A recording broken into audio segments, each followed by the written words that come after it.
अस्सलाम वालेकुम क्लास, कैसे हैं आप लोग? खैरियत से हैं? अच्छा क्लास, हमारे पास इमल्शन में टॉपिक है stability of emulsion. Stability of emulsion से क्या मुराद है? यानी कि इमल्शन की स्टेबिलिटी के बारे में बात कर रहा है कि भाई कौन कौन से स्टेजेस आते हैं इमल्शन की स्टेबिलिटी होने में। यानी कि जो पार्टिकल साइज़ हैं वो यूनिफॉर्मली डिस्ट्रीब्यूटेड होते हैं थ्रू आउट अ व्हीकल, ठीक है। और किस तरीके से उनकी स्टेबिलिटी होती है, सबसे पहले उसमें बताया कोलेसेंस, यानी कि इसमें जो पार्टिकल साइज़ है ना वो फ्यूज़ हो जाता है। ये कुछ स्टेप्स बताए हैं इन्होंने हमारे पास। सबसे पहले कोलिसेंस के बारे में डिस्कस किया था, इनके पार्टिकल साइज फ्यूज़ हो रहा है। उसके बाद उसके ऊपर एक और लेयर्स की आ जाती है क्रीमिंग की, ठीक है। थर्ड स्टेप पर हमारे पास उसमें फ्लोक्यूज बनना शुरू हो जाते हैं, बारीक बारीक बबल्स हैं, बड़े पार्टिकल के साथ अटैच हो जाते हैं, जिसको हम ये फ्लोक्यूज हैं, ठीक है।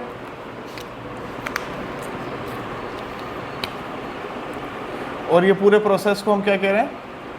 फ्लोक्यूलेशन कह रहे हैं। और उसके बाद जो है पार्टिकल सेटल डाउन होने के बाद ब्रेक डाउन में आ जाएंगे, या उनकी जो लेयर है वो ब्रेक हो जाएगी, उनके दरमियान सरफेस टेंशन का डिक्रीज़ हो जाएगा, तो फिर ये ब्रेकिंग में आ जाएगा। यानी कि ये हमारे पास जो है एक गुड करेक्टरिस्टिक्स है इमल्शन की। साथ साथ इसको देख लेते हैं हमारे पास उसने क्या बताया हुआ है। Stability of emulsion mean that a formulation emulsion should retain its original characteristics. यानी कि जो फार्मूलेशन है ना आपकी, वो अपना ओरिजिनल करेक्टरिस्टिक्स जो है वो बरकरार रखेगी। अच्छा, उसके बाद क्या बात करें? As a globule size and they are uniformly distributed throughout a continuous phase. और जो ग्लोब्यूल साइज हैं वो कॉन्टीन्यूसली यूनिफॉर्मली डिस्ट्रीब्यूट होते रहेंगे, ठीक हो गया। अच्छा, अब इसमें सबसे पहले जो हमारे पास स्टेप है उसमें कोलिसेंस को उसने डिस्कस किया। कोलिसेंस मीन्स टू ग्रो या फ्यूज टुगेदर। ये देखें ना, ग्रो कर रहे हैं और आपस में क्या करेंगे, एक दूसरे के साथ फ्यूज़ हो जाएंगे, यानी कि बड़ा पार्टिकल बन जाएंगे, ठीक है। The disperse fuse to form large globules. यानी कि अब हमारे पास ये क्या हो रहा है, लार्ज ग्लोब्यूल्स बन रहे हैं, यानी कि एक बड़ा पार्टिकल हमारे पास सामने इसमें आ रहा है कोलेसेंस में। नेक्स्ट हमारे पास क्रीमिंग। क्रीमिंग का हम एक और वर्ड भी कह सकते हैं सेडिमेंटेशन, यानी कि जो सेटल डाउन हो जाते हैं। अपवर्ड और डाउन, अपवर्ड को हम क्रीमिंग कहेंगे और जो डाउनवर्ड में आ जाएगा उसको हम क्या कहेंगे? सेडिमेंटेशन कहेंगे। Movement of disperse globule in a continuous phase. यानी कि अब ये ग्लोब्यूल्स की मूवमेंट है किसमें? डिस्पर्शन फेज में, यानी कि मिक्सिंग फेज में। If in creaming they form a thick layer at the surface of emulsion. अब क्रीमिंग हो जाएगी, यानी कि इसके इमल्शन के ऊपर एक थिक लेयर शो कर देगा। इसमें हमें क्रीमिंग में नज़र आ रहा होगा अपवर्ड मूवमेंट, अपवर्ड लेयर होगी वो क्रीमिंग कहलाएगी, और जो डाउनवर्ड होगी यहाँ पर वो हमारे पास सेडिमेंटेशन कहलाएगी। अच्छा, नेक्स्ट हमारे पास जो है वो है ब्रेकिंग।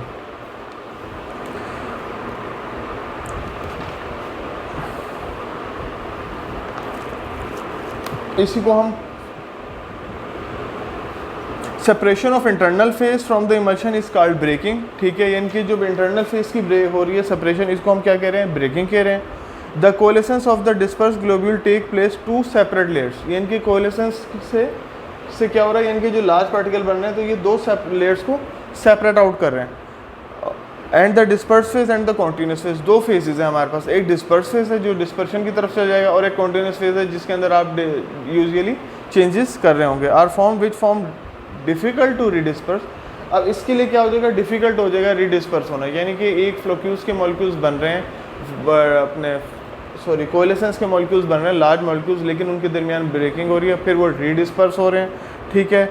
आफ्टर शेकिंग और return to its original product. यानी कि ये क्या कह रहा है कि शेक होने के बाद अपनी ओरिजिनल प्रोडक्ट की तरफ वापस चला जाएगा।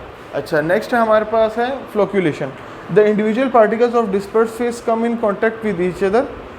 जो इंडिविजुअल पार्टिकल्स है ना, ये आपस में एक दूसरे के साथ कॉन्टैक्ट कर रहे हैं and form loose aggregate and create a network like structure. अब ये देखें, ये जाल की तरह ना इन्होंने एक नेटवर्क बना लिया।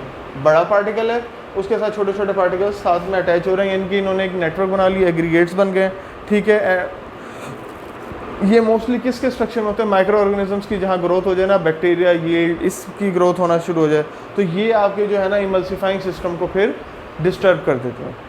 तो क्लास, ये हमारे पास है स्टेबिलिटी ऑफ इमल्शन, और ये इसके 4 स्टेप्स। आपने जब भी पेपर में स्टेबिलिटी ऑफ इमल्शन लिखना है तो आपने 100% श्योर करना है कि आपने ये चारों डायग्राम्स को अच्छे तरीके से बनाना है, ठीक है। इस लिहाज से आपने इसको पेपर में भी अटैम्प्ट करना है। डायग्राम्स को बना लेंगे तो आपको इसको लिखने में आसानी हो जाएगी। और ये हमारे पास इस तरीके से 4 स्टेप्स हैं स्टेबिलिटी ऑफ इमल्शन के, और ये चारों के चारों स्टेप इसके अंदर हमें बता रहा है कि ये गुड इमल्शन के लिए क्या क्या होना ज़रूरी है। Thank you so much.